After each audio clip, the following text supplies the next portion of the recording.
La chimiothérapie est l'emploi de médicaments chargés de tuer les cellules cancéreuses.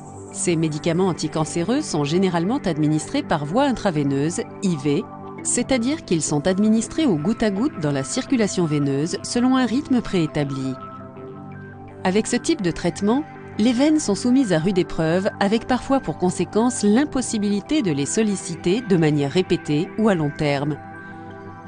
Une solution consiste à introduire un cathéter veineux central. Le cathéter veineux central est implanté par voie chirurgicale dans une grosse veine du thorax ou du cou, puis conduit jusqu'à la veine cave supérieure. Le cathéter est ensuite maintenu en place sur la poitrine du patient.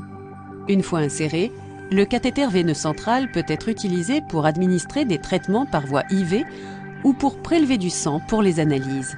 Le cathéter veineux central peut rester en place pendant une longue période.